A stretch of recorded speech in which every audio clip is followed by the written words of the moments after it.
Welcome to the Man Up, Man Down podcast, presented by Volker and David Pawsey. We discuss the pressures and challenges faced by men approaching middle age that we're often too embarrassed to speak about with our friends. You can find us online at www.manupdown.com. Enjoy the show and don't forget to subscribe and leave us a review. So welcome to another episode of Man Up, Man Down. And once again, we're delighted to announce we've got a repeat guest. It's Luke Pratsides from our friends at Numan. As I say, Luke's came on before and we talked about erectile dysfunction and, the treatments that Numan has for that. And, you know, over the last sort of few months, we have built up a good relationship with Numan. They kindly supported our event and Luke came along, also invited us to one of their panel events. So it's great to have you back, Luke. As I say, you know, today we're talking about testosterone, and I was just mentioning sort of in the pre-recording chat, I got a book for Christmas, about, CIA, but, it's talking about this male environment and sort of talks about testosterone fueled. And I guess sort of when we mention the word testosterone, I mean, to me, it sort of conjures up this image of, Fast and the Furious and, The Rock and Vin Diesel, like squaring up these big muscly guys, aggression. But, we've sort of had a few episodes about it recently. And it's like, actually, yeah, this seems, I've certainly got it completely wrong. So yeah, what is testosterone? What is it for? How do we produce it? Please tell us more, Luke. Volker, David, thank you so much for having me back. It's great to be back. And I enjoyed so much our discussion on erectile dysfunction that it just seemed natural that if we're talking about erectile dysfunction, we also got to talk about testosterone. So yeah, to answer the question, testosterone is not just for people that want to have huge muscles, be really aggressive, drive fast and furious. It's actually something that every man has in their body and crucial hormone for many chemical reactions in the body, but also drives how we feel and how we have energy levels, conduct our day-to-day lives. And of course, it's not just men that have testosterone. Women have testosterone on a lower level that can drive their libido as well. So it's an important hormone for every human. But I think we should talk about it in the specific context of men, and how it's important for things like muscle building, but more significantly a propensity towards building muscle over fat. Sex drive, it's very important for, and maintaining good erections. They're the main things that testosterone does in the body.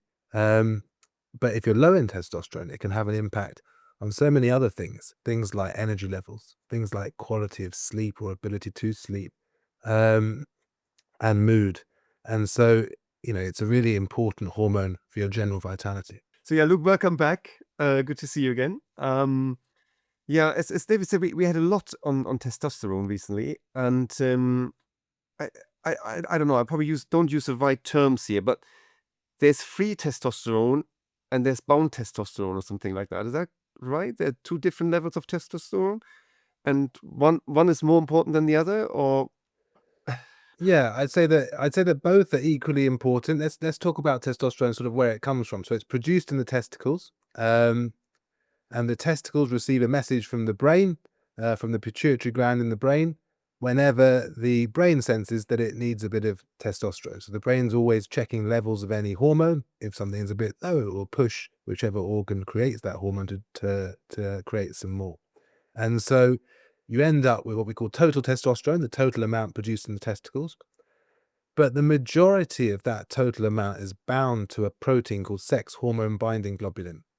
That's important in general health and reactions in the body's cells, but it means that only a minority is what we call free testosterone, so not bound to this protein, and that's what's circulating in the blood and is available for the things that we discuss. So available for things like getting a good erection, sex drive, building muscle over fat, having clarity of thought, impact on better sleep, that kind of stuff. So Yeah, there's always a fraction for every man that is this free testosterone that is the Yeah. most biologically active.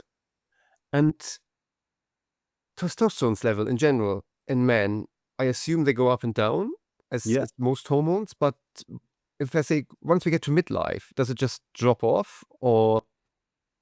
Yeah, so testosterone fluctuates hugely, and it fluctuates with time of day is the biggest fluctuation. So every man should have a peak if their testosterone is healthy in the morning or in the first few hours of waking. You know, they used to say morning, but of course, you know, not everybody wakes up in the morning. Some people are doing shift work and that kind of stuff. So it's Yeah. in the first few hours of waking, you should have a peak, and that's why men wake up with a morning erection from Yeah. time to time. That's what David was thinking about. I'm always thinking about the erections, Volker. I was thinking about it. I'm sure you were thinking about it. But that's a sign. That's a physical sign of that testosterone peak. Right. And yeah, so time of day is a big issue, is a big factor. So we get this peak in the morning, and almost every man, if you were to test your levels, sort of like you know, say that you have a normal schedule and you're going to bed at sort of 10, 11 o'clock at night, you know, then you see a decline in the testosterone levels. So that's the first factor. Then other factors, things like stress. So prolonged stress can reduce your testosterone levels because it increases other hormones, stress hormones like cortisol, and cortisol reduces your testosterone production.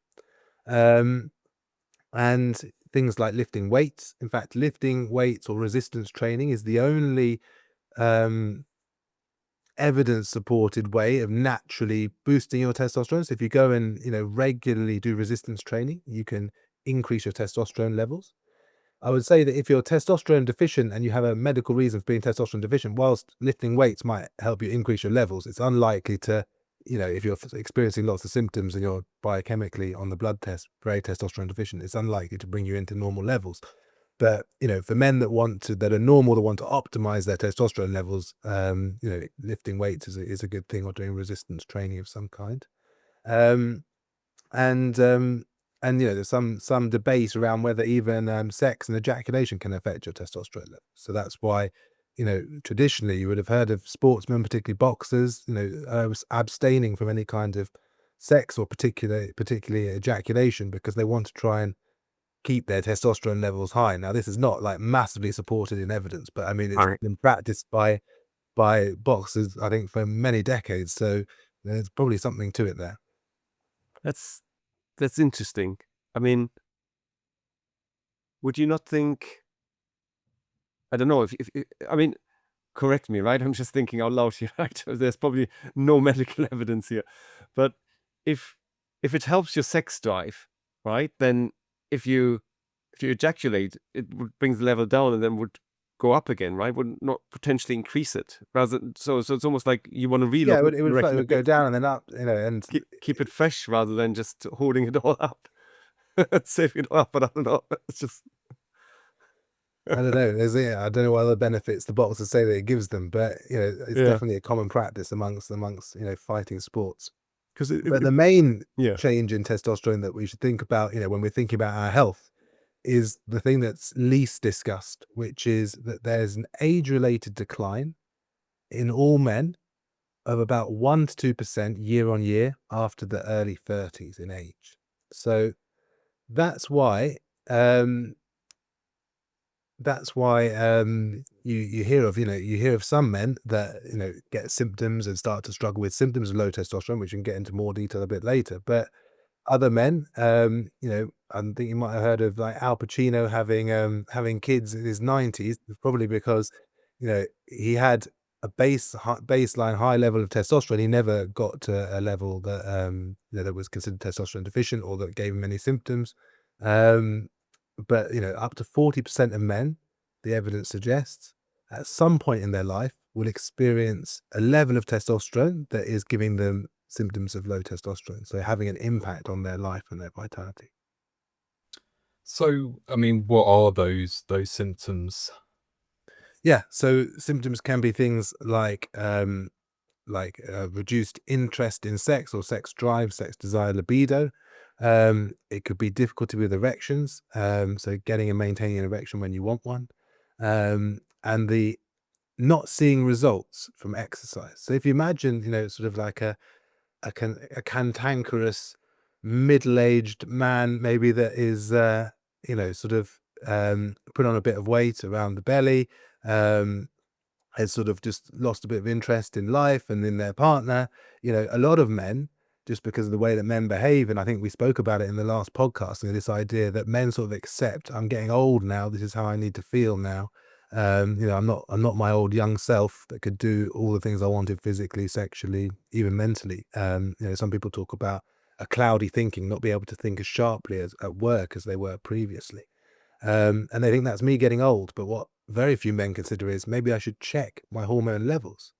And if they are indeed low, taking some kind of hormone replacement therapy can change their life completely, and it can have a really significantly positive impact on these kinds of symptoms. And you can think of them very similar to the symptoms that women get in the menopause. So, that reduced libido, that cloudy thinking, difficulty to sleep, low energy, those kinds of things. And if we think, arguably, women have very good access to hormone replacement therapy in the UK through the NHS at the moment. And I would say men are maybe 15, 20 years behind that in terms of education of doctors around what is testosterone deficiency, what are the things to look out for, when you should test a man for their testosterone levels.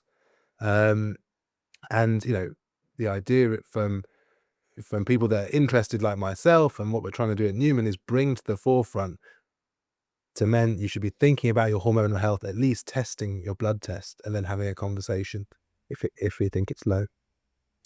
I mean, we've mentioned that we've had a few podcasts, or we've done a few podcasts on this recently, and and it's that thing of, well, have we?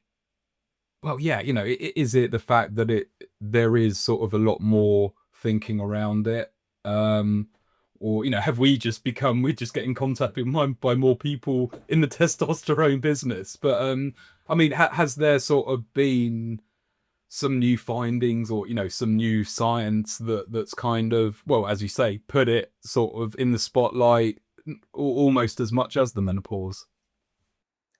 So I think it's been led a lot by sort of celebrities that have taken testosterone in the US. So some very famous people are on testosterone, discovered they were testosterone deficient. I think Robbie Williams, the singer, is one of the most famous, that's really been talking about the benefits of testosterone.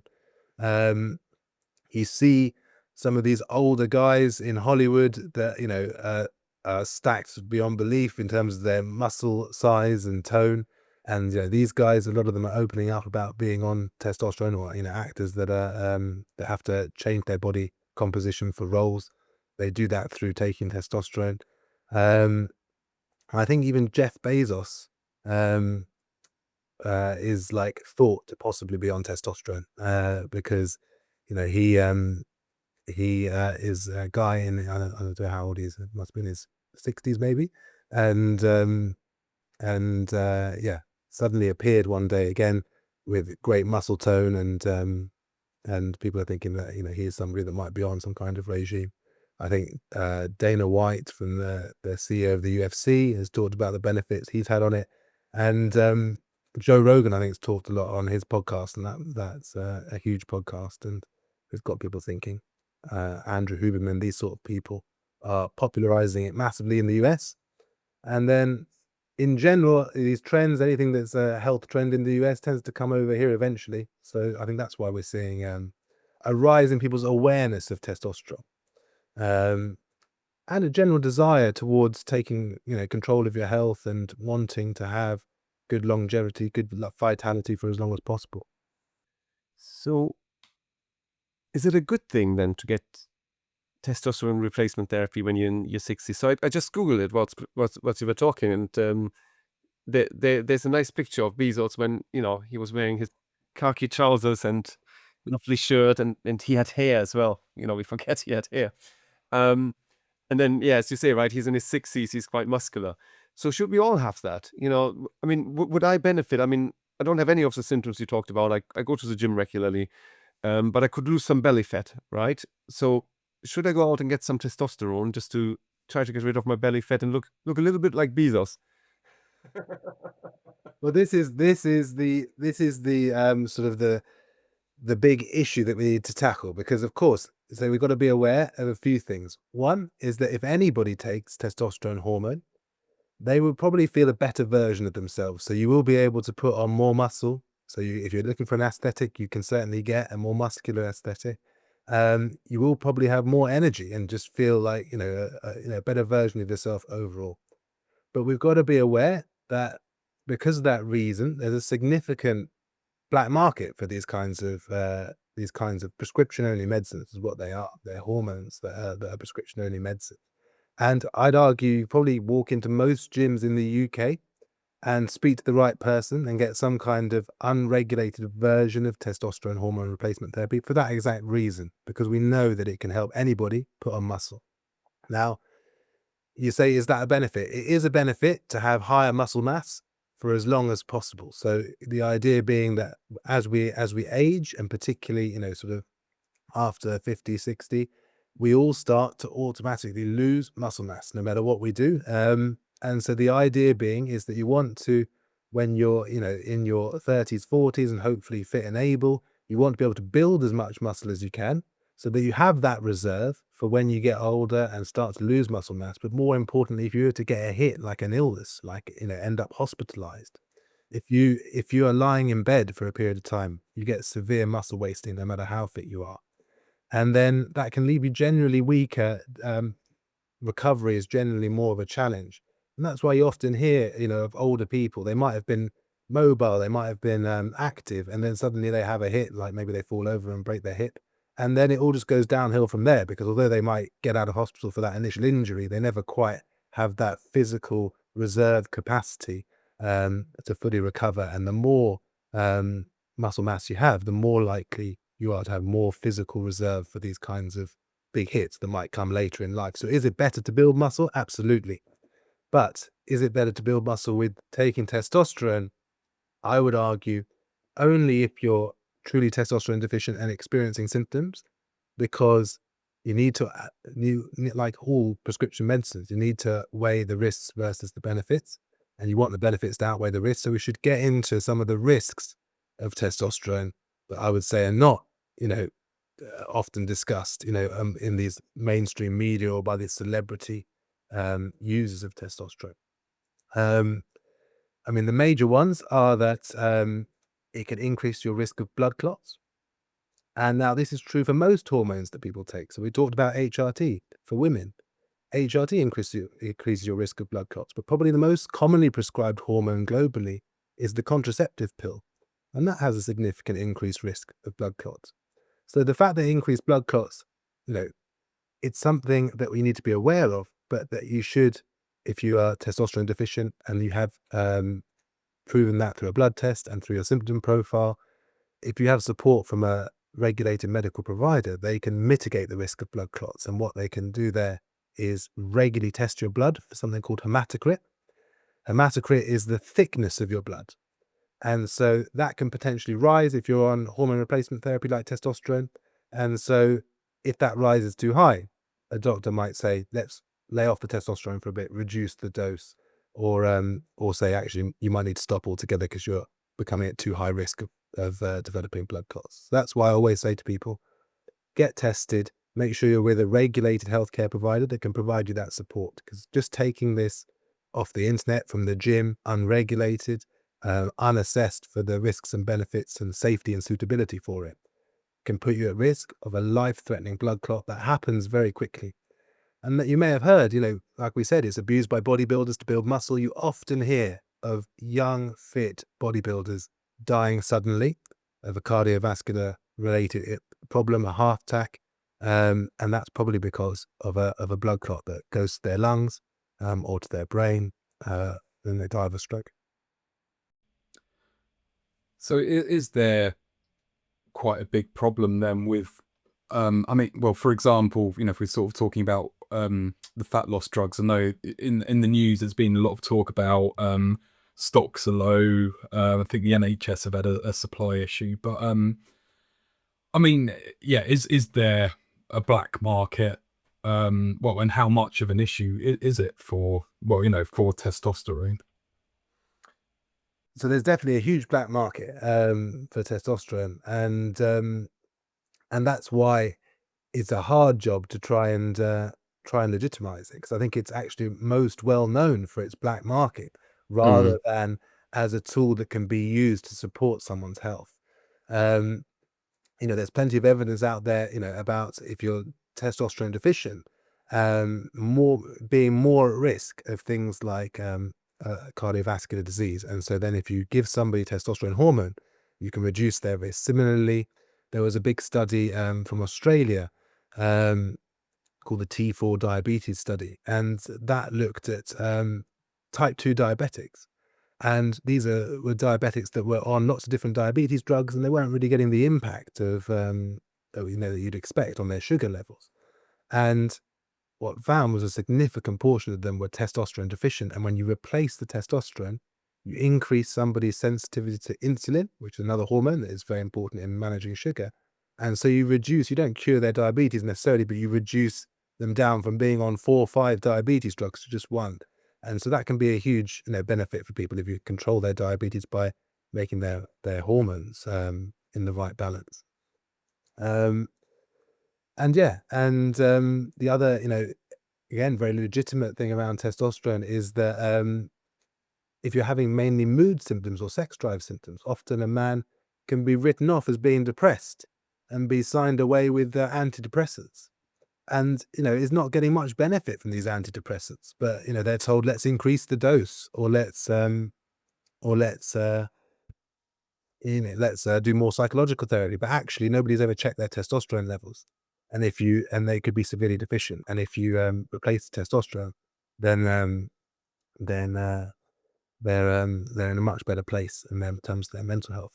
So somebody that has been written off as being depressed actually has been misdiagnosed. So at the very least, checking a man's testosterone levels when they come in with a mood problem is a very basic thing you can do, and make the right intervention if you need to. I mean, and that's something that someone mentioned to us on a previous podcast, that there's a blood test that you can do. If you're feeling washed out, I think it's called a tired all the time blood test, and it checks different markers, but testosterone isn't included in that. Yeah, it's because the education isn't there. The education isn't there to be considering that this is actually a common problem. Like I say, that up to 40% of men will get an age-related testosterone deficiency sometime in their life.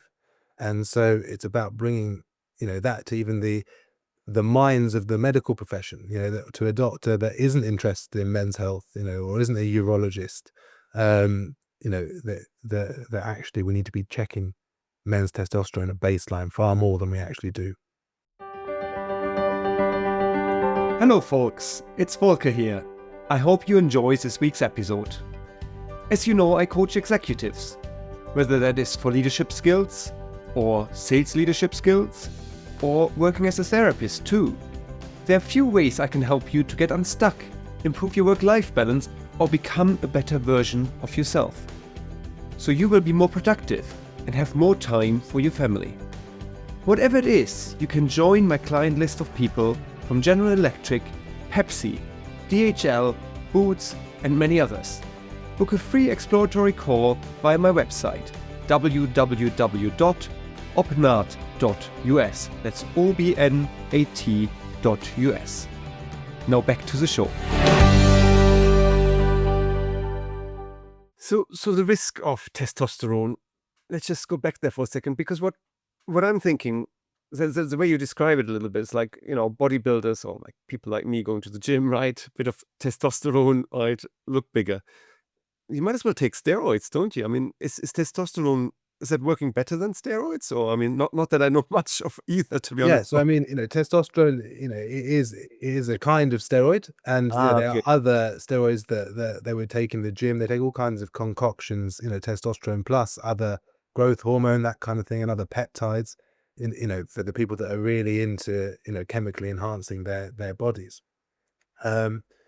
But around the risk, we talked about the blood clot risk and how that can be mitigated. There's also a debate, although it's slowly being debunked, around whether or not testosterone has an effect on prostate health. So testosterone, there's a debate about whether it can affect prostate cancer. So it doesn't cause prostate cancer, but because the prostate has lots of receptors for testosterone, that's why the prostate grows larger in men's lives and can cause something called benign prostatic hyperplasia, or BPH, a very common problem that happens to men. And that's because of testosterone's effect on the prostate. There was an argument to say that if you had a pre-existing prostate cancer, and then you flooded the body system with prescribed testosterone hormone replacement therapy, would you increase the potential of that cancer, so increase its growth in a short space of time? So, would it reach its maximum growth potential in a short space of time? And of course, you wouldn't want to do that for somebody. So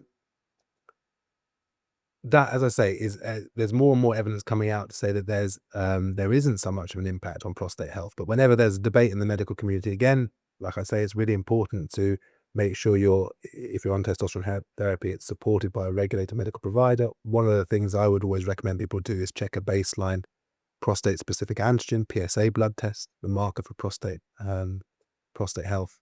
And if you find that that's rising whilst you're on testosterone hormone replacement therapy, it needs a little bit more investigation and maybe consideration about whether testosterone is the right thing. And how often should we test? So if you're on testosterone hormone replacement therapy, what I'd usually recommend is checking some blood tests at month 1, month 3, month 6, and month 12. That's just because you want to check those 3 things. You want to check the testosterone levels to make sure they are indeed improving with treatment. No point in giving a treatment if it's not doing anything for somebody. And you also want to check things like the prostate-specific antigen, PSA, and the hematocrit levels to try and mitigate any risk of prostate or blood clots. The other thing that's really important to discuss with men is that if you're testosterone deficient and you're considered to go on testosterone hormone replacement therapy, it's got to be considered a long-term treatment, because flooding the body with testosterone causes this negative feedback loop in the brain I mentioned earlier, this pituitary gland that senses how much levels of hormones you have. So if you flood the body with testosterone by taking a prescribed form, the pituitary gland will think, great, I've got an abundance of testosterone. I don't need to produce any more. So what it actually does is switches off the natural production in the testicles. And that means that you may, if you stop, never bounce back to the natural production that you had previously. So that's important to let everybody know that, and really fully understand that if they do embark on a journey of taking testosterone hormone replacement therapy, because switching off the testicles not only stops testosterone production, but also stops sperm production, and therefore people's fertility is affected. So if people want to start or add to a family, you can never guarantee that their fertility would return if they come off testosterone hormone replacement therapy. And in almost, I was going to say almost all, but definitely in the huge majority of cases, there's a decline in fertility when you're on testosterone because of this negative feedback loop and the switching off natural production in the testicles. Okay. So we assume Bezos doesn't want to have any more children, right? As we say. There are a few things you can do, and I guess people like that are on all kinds of, they have a doctor for every aspect. But you can take another hormone called HCG, and human chorionic gonadotrophin, and that can try to maintain the normal function of the testicles. Right. But like I say, it's always important to give people the full information, around what are the potential impacts. And that switching off of the production in the testicles not only has the effect on fertility, but it actually causes testicular shrinkage as well. So for some people, the size of their testicles, they're very attached to that. And whilst they may feel fantastic in all those symptoms that we described, and feel physically more able, they feel very disappointed at the shrinkage in testicles they might experience as well. Right. One of the guys that we spoke to, he sort of pretty much focuses on taking a diet and exercise approach to raising testosterone. is there sort of a limit to how that can be achieved, or will it be a case of some people could kind of follow a diet and exercise regime and see the benefits, whereas some might not? It's very individualized as to what has caused that person's testosterone deficiency. So we talked about age. The other big factors on causes of testosterone deficiency are some medications somebody might have been taking. So certain mental health medications, particularly antipsychotics, that are given to people who are having hallucinations often, or more and more evidence coming out about common antidepressants like SSRIs. These can reduce your testosterone levels, as can long-term use of opiate family of painkillers, so things like cocodamol, codeine, tramadol. These can reduce your testosterone levels. And previous anabolic steroid use. So we talked about, the other kinds of steroids people might take to build muscle. That has that negative feedback loop. And I mentioned how it doesn't, you don't always get your natural production back. So you get a lot of people that might have been on that in their 20s that then have the decline maybe sooner. So that's, something to consider. And then the other thing, specifically around, that diet and lifestyle can really help is carrying central fat. So fat in the belly, but it's not always somebody that's outwardly got a large belly. It can also be somebody that has perhaps, a more unhealthy lifestyle, more towards processed foods, high sugar foods, high fat foods, that actually develop fat around the organs internally, this visceral fat. And this kind of fat, this belly fat and visceral fat, they call it central adiposity is the generalized term for it, is very metabolically active and actually secretes chemicals that convert your testosterone into estrogen. So if we look at national guidance from the British Society of Sexual Medicine, they suggest that anybody with a BMI of 30 or more, you should be checking their testosterone levels, and perhaps in those people considering a method of weight loss, whether that's diet and exercise, lifestyle intervention purely, or in addition with something like these new weight loss drugs, these GLP-1 medications. That might be more beneficial to somebody than starting them on a lifelong testosterone hormone replacement therapy program that needs that regular monitoring for those risks, that that needs regular blood tests, at those intervals, and at least annually after the first year. So it's sort of an individualized approach about is it that you want somebody to lose weight first, for example, and that might really help them. So it almost sounds very circular in that being overweight could cause low testosterone, and having low testosterone can cause weight gain, and also obviously we sort of talked about that, well, again, sort of with muscle production, having testosterone helps you build muscle, but building muscle also helps produce testosterone. It's yeah, can you how does that work? Yeah, so it is exactly like you described. So building muscle helps you reduce testosterone, but if you're testosterone deficient, you're going to struggle to build muscle. It's really, in terms of like in terms of the symptoms you get, it's somebody that truly is going to the gym on a regular basis and trying to build muscle and not getting anywhere. That's when you should be thinking about, should I check my testosterone levels? It's not so much somebody that's gone to the gym and I don't know, may have seen some results and then wants to push that extra bit further. They're they're not the kinds of people that we're thinking about here. Mm. We're thinking about people that are really, really struggling to put on muscle, that have no motivation to exercise because they've got such low energy, or have not just in some cases reduced sex drive, just no interest in sex, gone from having an interest in sex to having no interest in sex. And it happens gradually for some people. But what's amazing to see is the people that are truly testosterone deficient and truly symptomatic, the change that they experience, usually it takes up to about 6 months to show its full effects, but can start to see beneficial effects within the first few weeks.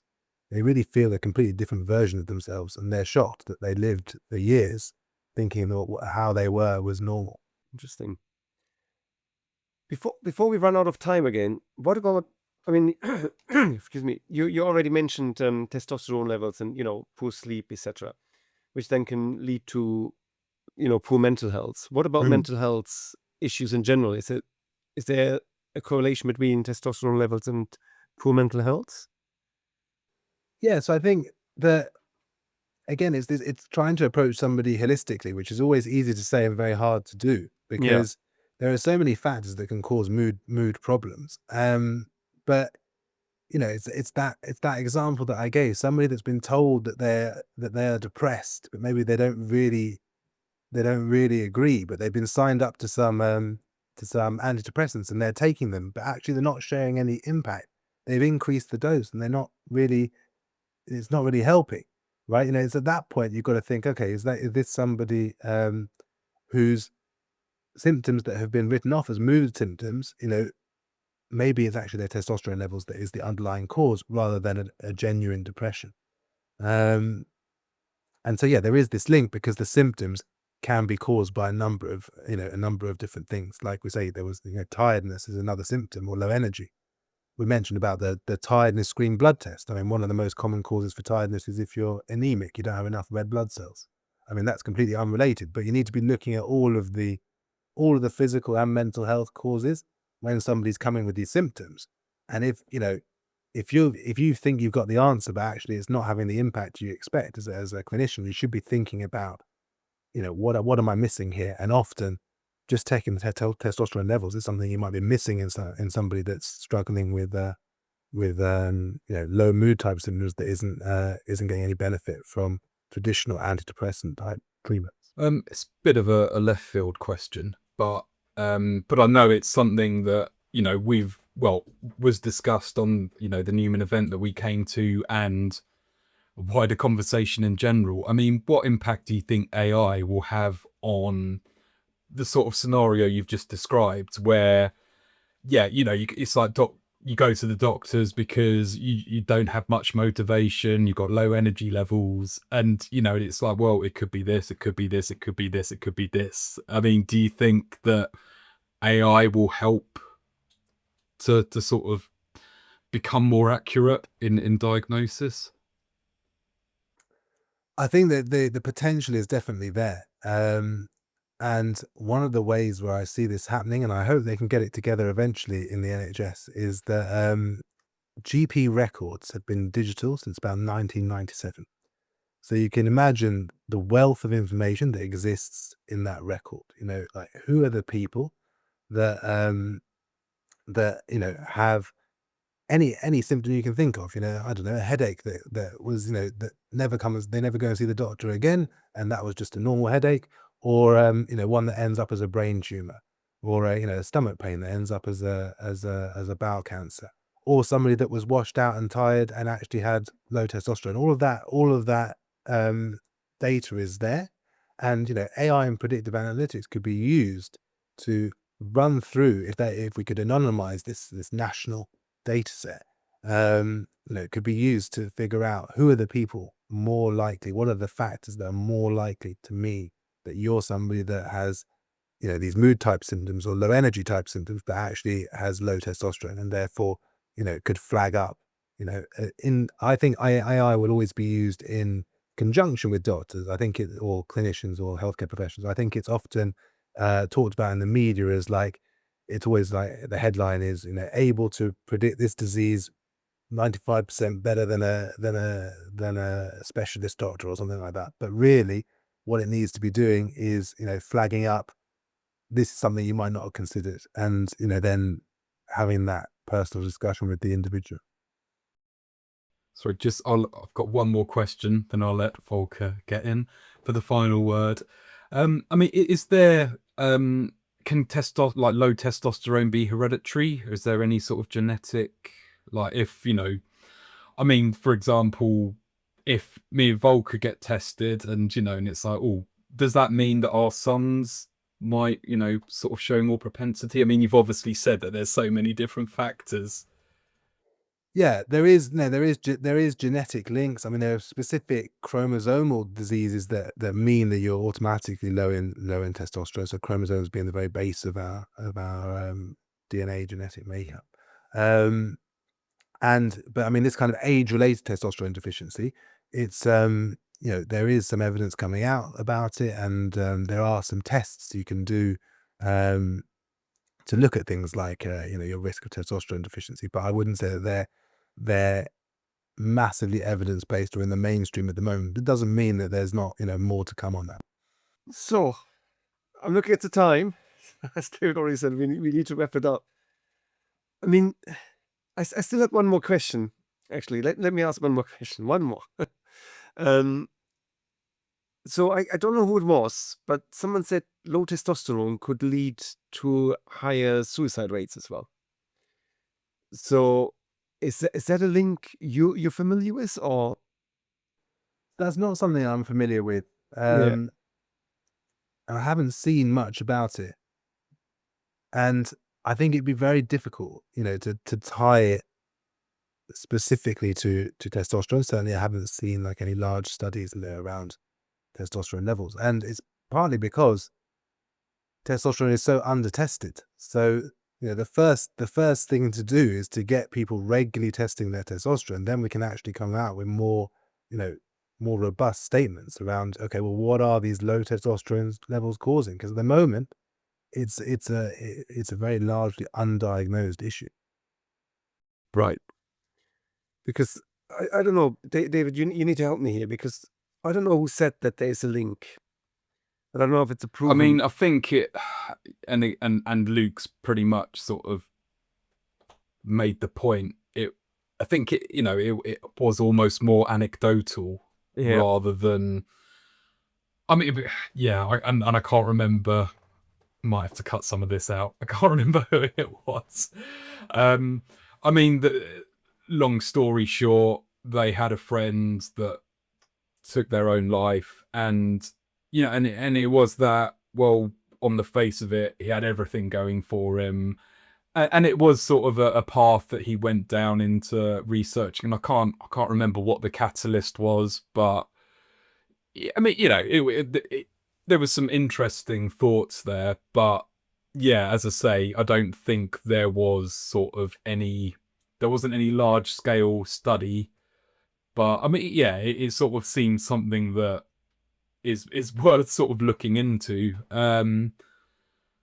But as Luke says, until we sort of get more regular testing, and I think this chap made the point that unless you're kind of taking a sample or something at the point of death, then there's no way of being able to tell.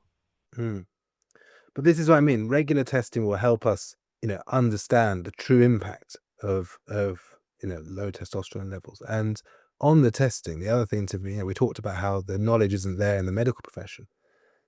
A big issue with this is actually that the lab ranges are not helpful to guide people in the right way of thinking when they're assessing somebody's testosterone levels. That's because in general, the lab ranges would only consider testosterone being low if it's below 8 on the lab range. But all of the national guidance from organizations like the British Society of Sexual Medicine actually says that if you've got a testosterone level of below 12 and have symptoms, you should be considered testosterone deficient and be considered for treatment.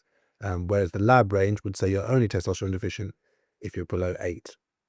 So Right. that's another thing that's sort of counting against any clinician that maybe doesn't have a direct interest in men's health and testosterone. They'll see a bunch of blood tests and they'll see, oh, all those ones are normal, and the testosterone will be normal even if it's between 8 and 12 and in that range. And if you've got significant symptoms, then you could indeed be testosterone deficient. So I'd say to any clinician, it's important to ask about the symptoms if somebody's got a range between 8 and 12. I mean, a topic, I think we probably could go on even more. It seems very complex, at least for me. Maybe that's just me because I don't understand all the medical terms. But if people want to find out more, Luke, about what you do, what Numan do, what's the best way to get in touch and find out more? Yeah, I guess if people want to get in touch with me directly, I'm on LinkedIn, and they can reach out to us at Numan on clinic@numan.com with any questions they have about testosterone or symptoms they might be experiencing. And yeah, this is what I want to engage people in a conversation, to see if they do indeed need testing. And you hope that somebody tests and their testosterone is actually fine, and you can point them in the right direction somewhere else. But equally, if somebody is low in testosterone, you want to uncover it and give them the right treatment. So yeah, I think testing is the key. And how do we get that idea out to people, but also to the healthcare community that should be recommending testing more. Brilliant. No, thank you so much, and I'm sure we're gonna have a take 3 at some point. So yeah, thanks for Yeah, I being look our forward guest, to it. Thanks very much, Luke. Guys.